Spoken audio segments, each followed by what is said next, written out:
चलो भाई, अब हम पढ़ेंगे लोकसभा। और लोकसभा किस आर्टिकल के अंदर आती है? आर्टिकल नंबर 81 के अंदर आती है। अच्छा, जो मैंने पिछली क्लास में वो 4 बॉक्स बनाए थे, लोकसभा, राज्यसभा, लेजिस्लेटिव असेंबली और काउंसिल, उसके अंदर मैं एक बात बताना भूल गया था। जो लोकसभा है ये आपका कौन सा हाउस होता है भाई? Lower house, lower house. और राज्यसभा जो होता है वो कौन सा हाउस होता है आपका? अपर हाउस, ठीक है। और उसके बाद लेजिस्लेटिव असेंबली आपका क्या कहलाएगा? Lower house.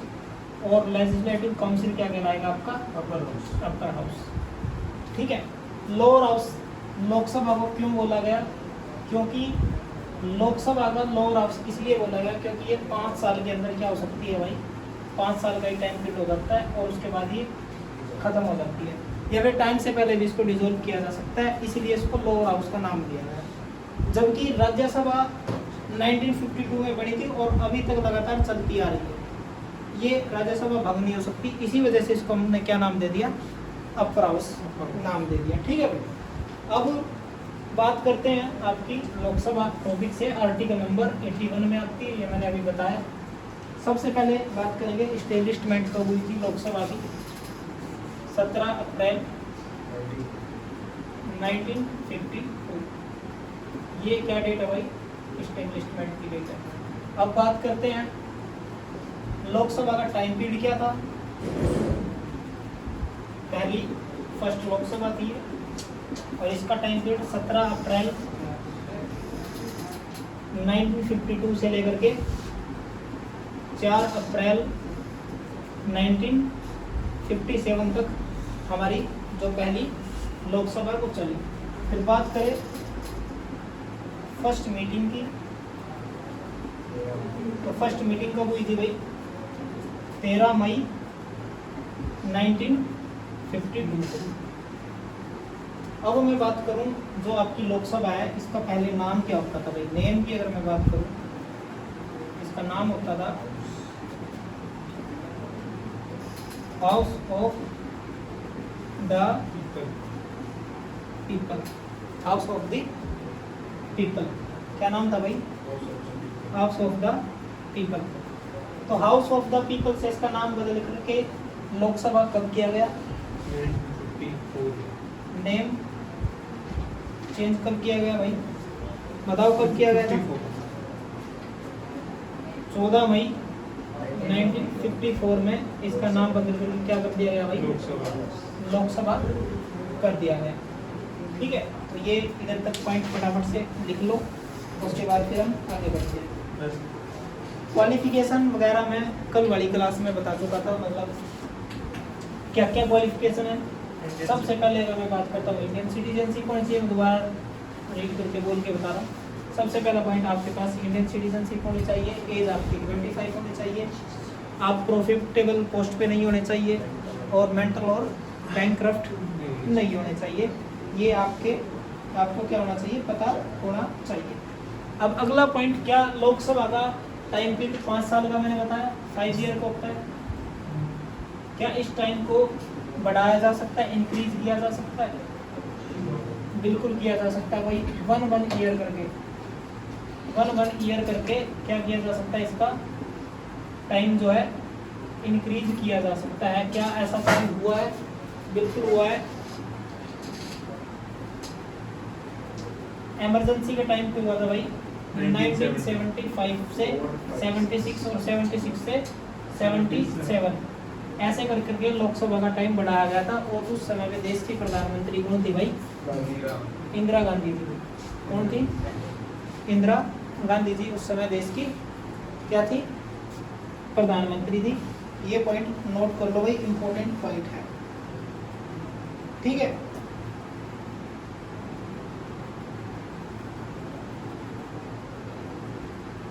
हो गया। अब बात करते हैं क्या लोकसभा को टाइम से पहले भंग किया जा सकता है? टाइम से पहले भंग डिसॉल्व किया जा सकता है? बिल्कुल किया जा सकता है। और आज तक क्या ऐसा हुआ है? बिल्कुल 8 बार हुआ है।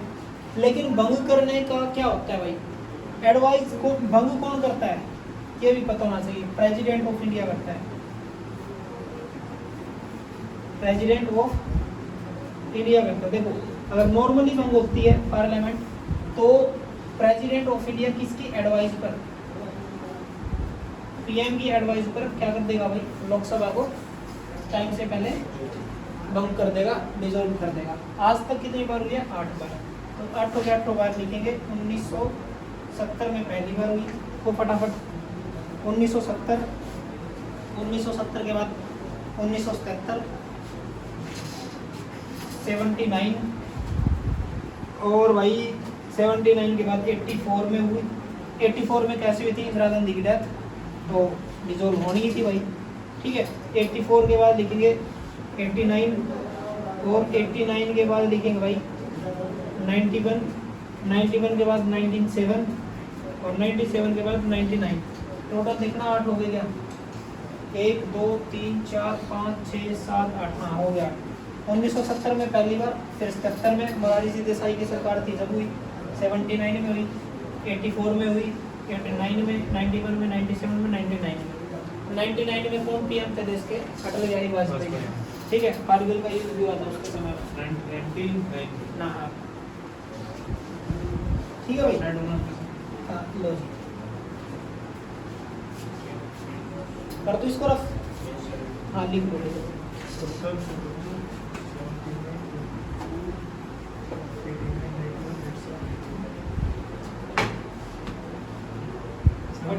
इसी क्लास में परेशानी होती है आपको इस तरह की?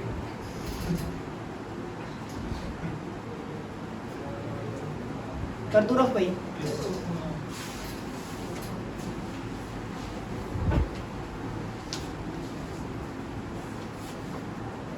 चलो अगला पॉइंट लिखेंगे, जो हमारा इंडियन कॉन्स्टिट्यूशन है। इंडियन कॉन्स्टिट्यूशन के अंदर लोकसभा की कितनी सीटें डिसाइड करी हुई है, इंडियन कॉन्स्टिट्यूशन यानी कि मूल संविधान में 500 सीट रखी गई थी। कितनी सीट रखी गई थी, मैक्सिमम 500 सीट, ठीक है। अब ये बात ध्यान से सुन लेना, दोबारा रिपीट नहीं करूँगा ये बाद में। इंडियन कॉन्स्टिट्यूशन के अंदर यानी कि मूल रूप से सीटों की संख्या 500 रखी गई थी, ठीक है। इस बात को लिख लो एक बार। उसके बाद अभी वर्तमान में अगर पूछ ले मैक्सिमम सीटें कितनी हो सकती है, प्रेजेंट में पूछ ले, प्रेजेंट में मैक्सिमम सीटों की संख्या कितनी हो सकती है, वो हो सकती है 552, ठीक है भाई। कितनी हो सकती है, 552। लेकिन संविधान, मूल संविधान में पूछ ले तो 500, वर्तमान में है कितनी, तो कितनी सकती है मैक्सिमम 552। लेकिन अगर मैं पूछ लूँ वर्तमान में है कितनी, प्रेजेंट में है कितनी 500 सीटों की संख्या, 543 है भाई। अभी वर्तमान में है कितनी, 543 पे इलेक्शन होते हैं। मैक्सिमम हो इतनी सकती है इतनी, ये ध्यान रखना है,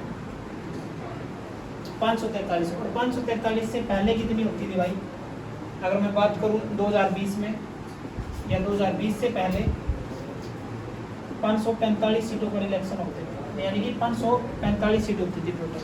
दो कम कैसे होगी सर, बताऊंगा, ठीक है। मैंने क्या कहा, 2020 से पहले 545 सीटें होती थी। इन पहले सीटों को बांट दो और सारी चीजें फिर मैं बताऊंगा कैसे क्या है, ठीक है।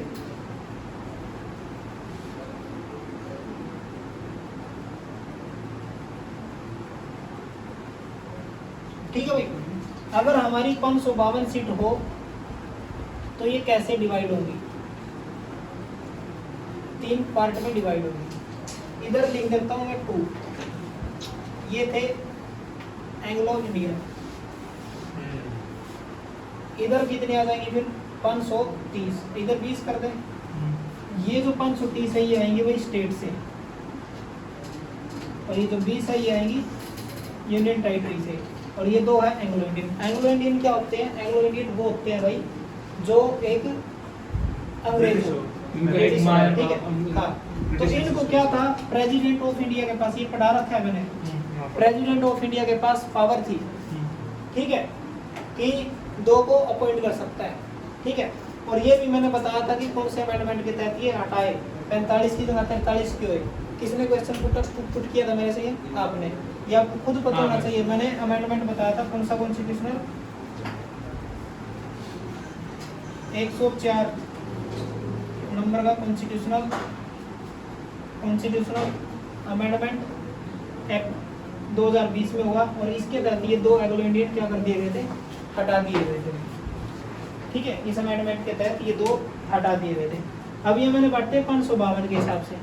545 होती तो कैसे कटते भाई? बांट के बताओ कोई मेरे को। 545 होते तो कैसे कटते?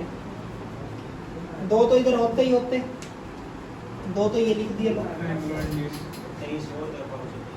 इधर कितने लिखूं और इधर कितने लिखूं?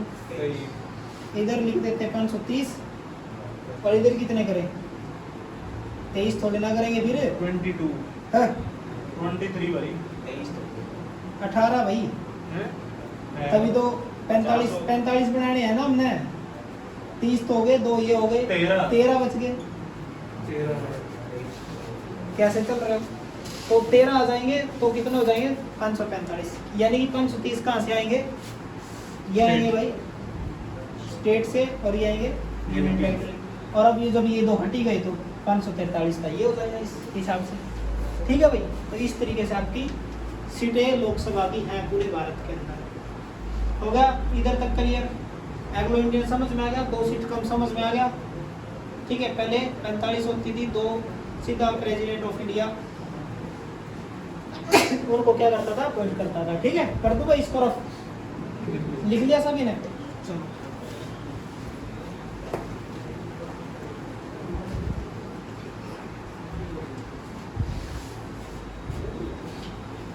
इधर तक लिख लिया तो फिर आगे बढ़ते हैं भाई।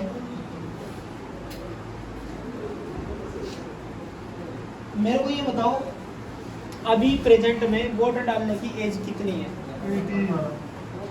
अभी वोट की एज पूछे तो 18 है, लेकिन इससे पहले कितनी होती थी? 21 होती थी भाई। ये 21 से 18 कब हुई? अगला पॉइंट हमारा ये है। 21 से 18 कब हुई?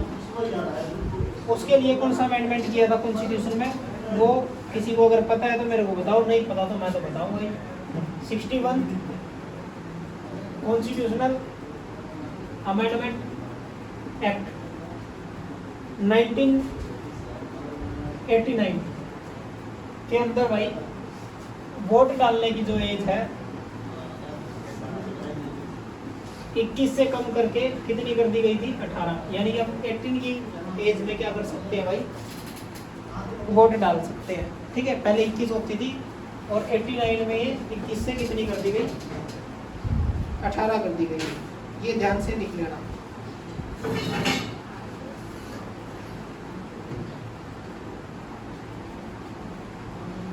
हो गया भाई? चलो आर्टिकल 330 लिखेंगे। एक आर्टिकल है 330। इस आर्टिकल के तहत भाई एससी और एससी एसटी को सीट दे रखी है भाई, रिजर्व सीट दे रखी है। एससी को और एसटी को रिजर्व सीट दे रखी है। एससी की सीट कितनी है? 84 है और एसटी की कितनी है भाई? 47 है। तो ये रिजर्व सीट है, इन पे भाई सिर्फ एससी और एसटी का ही मेंबर क्या कर सकता है? लोकसभा के लिए इलेक्शन लड़ सकता है। हाँ जी बिल्कुल है। ठीक है, ये जो अभी मैंने 104 कॉन्स्टिट्यूशनल अमेंडमेंट बताया था उसके तहत रिजर्वेशन भी बढ़ाया भाई 10 साल बढ़ गया। हाँ 2030 तक। ठीक है,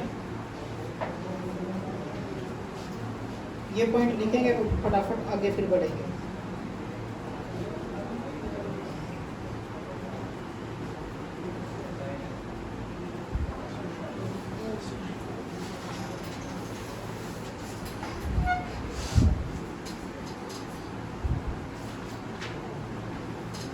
आर्टिकल नंबर 75 पॉइंट नंबर 3 इसका क्या कहता है? ये देखो मैंने थोड़ी देर ये पहले मैंने पढ़ाया है। इससे पिछली जो क्लास मैंने यूट्यूब पे डाली है उसमें बताया है मैंने कि जो कैबिनेट होता है ना, कैबिनेट ग्रुप में आंसरेबल होता है भाई किसके प्रति? पार्लियामेंट के प्रति, लोकसभा के प्रति। ठीक है, तो ये इस आर्टिकल के अंदर आता है, आर्टिकल 75 पॉइंट नंबर 3 के अंदर ये बात आती है। इसको ध्यान से याद कर लेना। किसको होता है? पार्लियामेंट या लोकसभा के प्रति ग्रुप में। ठीक है,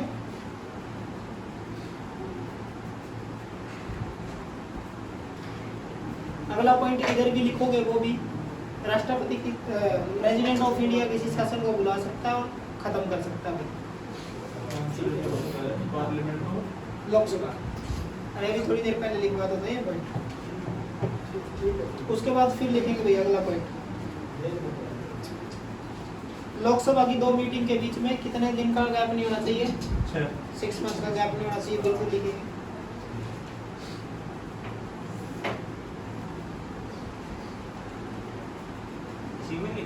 हाँ लिखो इधर, फिर भी आगे आर्टिकल ये नहीं रहेगा, अगला पॉइंट है वैसे। कोरम वाला भी लिख लो, इधर ही लिख लो कोरम वाला। हाँ 1/10 कोरम के होने चाहिए लोकसभा अगर चलानी है तो। अरे आपको सिलेंडर चाहिए क्या?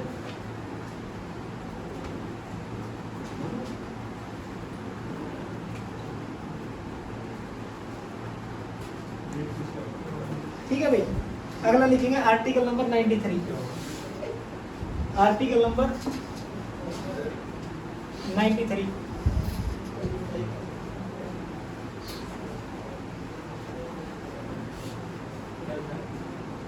अगला है आर्टिकल नंबर भाई 93, वेरी इंपॉर्टेंट आर्टिकल है भाई, वेरी इंपॉर्टेंट आर्टिकल है। आर्टिकल नंबर 93 लिखेंगे, क्या कहता है?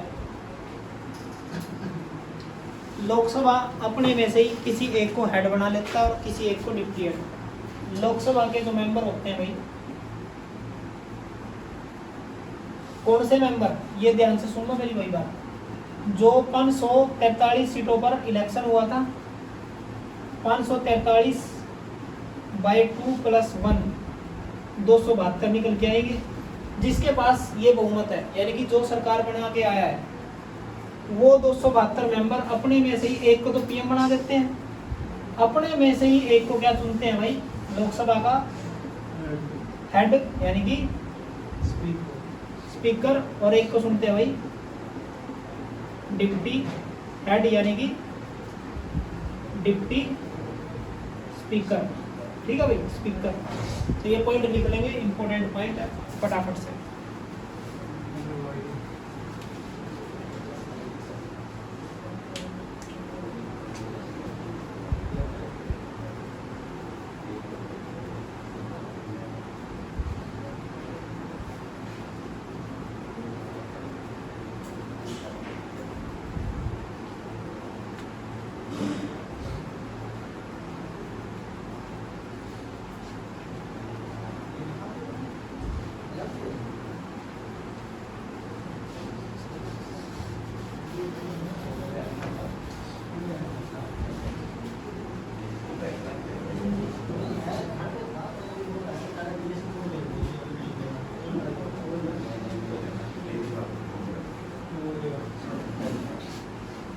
हो गया भाई, अगला पॉइंट लिखेंगे।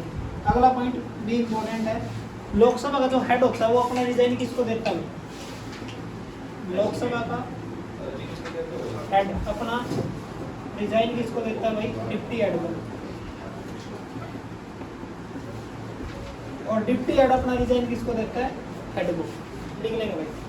स्पीकर किसको देता है? डिप्टी स्पीकर को अपना रिजाइन देता है। डिप्टी स्पीकर किसको देता है? स्पीकर को अपना रिजाइन देता है। ये पॉइंट लिख लेंगे, इंपॉर्टेंट है भाई, बहुत बार आता है। ठीक है, देखो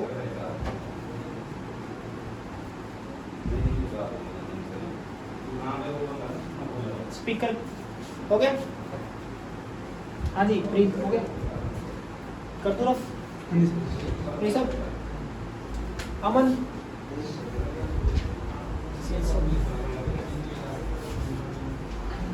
अगला पॉइंट, जो लोकसभा का हेड होता है ना भाई, लोकसभा का जो हेड होता है वो क्या हेड के लिए ओथ लेता है भाई? वो हेड के लिए ओथ नहीं लेता, बल्कि लोकसभा का मेंबर के लिए वो ऑलरेडी ओथ ले चुका होता है। तो भाई लोकसभा का हेड की कोई ओथ नहीं होती। ये बात ध्यान रखना, इंपॉर्टेंट है, बहुत बार प्रश्न पेपर में आता है और आ सकता है। लोकसभा का हेड वोट नहीं लेता, वो नहीं लेके आया क्योंकि वो एमपी बनता है, मेंबर ऑफ पार्लियामेंट बनता है, और मेंबर ऑफ पार्लियामेंट की ओथ ले चुका होता है। अब दोबारा उसको दिलाने की आवश्यकता नहीं होती। ठीक है भाई, अब बात करते हैं, इसको हटाना भी तो होता है, तो कैसे हटाएं? वही सेम प्रोसेस। 14 दिन पहले क्या देंगे? नोटिस 14 दिन पहले रिटर्न में लेटर दिया जाएगा, जिसके लिए 1/4 लोग होंगे। फिर वो लोकसभा में आएगा। लोकसभा में कितनी मेजोरिटी से ये बिल पास होना चाहिए? तो भाई 3rd मेजोरिटी से। और वो कौन से मेंबर होने चाहिए? जो वहाँ पे प्रेजेंट हैं, और प्रेजेंट में भी जो वोटिंग कर रहे हैं। अगर 2/3 मेजोरिटी आ जाती है तो वो पास हो जाता है, पद से हटा दिया जाता है। भाई लिख लो ये पॉइंट, और कितना बचा है उसे पार्लियामेंट? बहुत बड़ा है। सर 2/3 के नीचे 2/3 के अरे वो मैच बोली देखो आप है ना, जब मैं समझाता हूँ तब ध्यान नहीं देते, बाद में पूछते हो। सुनो मेरी बात, पहले क्या होता है? पहले भाई लेटर आया, ठीक है, ऐसे और कुछ नहीं है। लेटर आया, अच्छी होती है। सुनो आगे देख, लेटर आया, लेटर का 1/4 लोग अगर उस लेटर पे साइन कर देते हैं टोटल का, तो वो मान ली जाती है वही बात कि इसके खिलाफ नॉन कॉन्फिडेंस मोशन आएगा। अब नॉन कॉन्फिडेंस मोशन फिर लोकसभा के अंदर आता है कि भाई आपके खिलाफ नॉन कॉन्फिडेंस मोशन लग गया। ये 14 दिन पहले देना पड़ता है। 14 दिन के बाद नॉन कॉन्फिडेंस मोशन लोकसभा में आता है। लोकसभा में जितने लोग प्रेजेंट हैं और जो वोट कर रहे हैं, उनका 2/3 अगर वो पास हो जाता है मेजोरिटी से, तो वो व्यक्ति पद से हटा दिया जाएगा। ये बोला है मैंने। बस ये जो स्पीकर है इसके बारे में 2-4 बात बता के फिर हम आज का टॉपिक खत्म करते हैं भाई। ठीक है, फिर कल पढ़ाऊंगा मैं बाकी। अब अगला पॉइंट लिखेंगे भाई, लोकसभा का जो हेड होता है वो जब तक पोस्ट पे रहता है जब तक लोकसभा भंग ना हो जाए, यानी कि अगली लोकसभा नहीं आ जाए। लोकसभा का हेड कब तक पोस्ट पे रहेगा? जब तक लोकसभा डिसॉल्व ना हो जाए, और तब तक जब तक अगली लोकसभा की पहली मीटिंग ना हो गई, फर्स्ट मीटिंग, तब तक रहेगा। ठीक है, ये कॉमन सेंस है, ये ध्यान रखना है।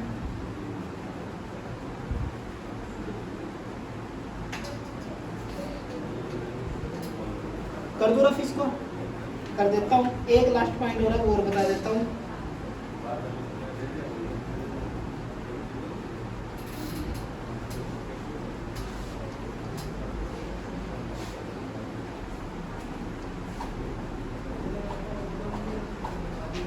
लास्ट पॉइंट और बता देता हूँ, कर दो इसको ना भाई।